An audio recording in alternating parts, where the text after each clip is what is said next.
During our morning devotion as a family today, we read in Revelation chapter 3. God had brought me there to start to look at what it was that each church was instructed in this very important book at the end of the Bible. My eyes landed on the church of Sardis, and as I began to read, it was clear that God was speaking to us today about a church that had fallen out of love with God, and although looked like it was alive, was actually dead. Jesus says, "I know your deeds. You have a reputation of being alive, but you're dead. Wake up! Strengthen what remains and is about to die, for I have not found your deeds complete in the sight of my God. Remember therefore what you have received and heard, obey it and repent. But if you do not wake up, I will come like a thief, and you will not know at what time I will come to you." You see, I believe God is using this season of the global pandemic as a fiery furnace for the church to show those congregations who was ready to continue during the tough times and who wasn't.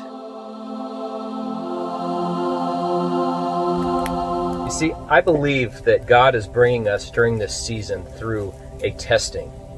He's bringing His church, His bride, through a furnace, through a fire, through the refiner's fire. We read in Isaiah chapter 48, verse 10.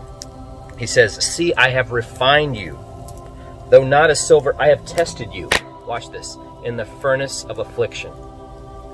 I don't know about you, but there has been times where I felt like I was in a furnace of affliction, where God was bringing me through a season where I felt like everything that could be shaken was shaken. Everything that could be burned up was burned up. Everything that God could mess with, He was messing with.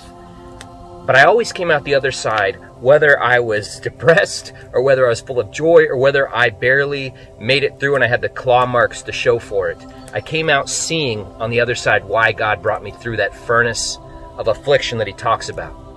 I believe right now that God is testing His bride, the church, putting us in the furnace of affliction, seeing where we shake out as we come out of it. What does the flame, the fire, the heat do to us? Truly, it reveals what was already there, the purities and the impurities of who we are. You see, in 1 Peter chapter 1, we read in verse 6 and 7, "In this you greatly rejoice, though now for a little while you may have had to suffer griefs and all kinds of trials." Now watch this, verse 7. "These have come so that your faith, of greater worth than gold,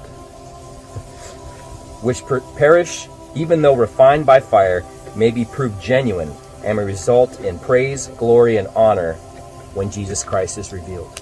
Your faith of greater worth than gold will go through a refiner's fire, and where gold will melt and the impurities will rise to the surface so they can scoop them out, God is doing the same with our faith. Church, God is shaking what can be shaken. He is showing us and revealing through the fire which churches were ready, which churches are truly awake and alive, and which ones for the last few years, last few decades, weren't prepared for the fire when it came. It's not His judgment on the church. It's His mercy. He brings the refiner's fire now for each church to decide, were we ready? Are we ready? Are we awake and are we alive? And will we come out the other side like refined gold, perfect? Or did this just expose that we've been playing church, but we weren't ready to be the church? Only the fire can tell.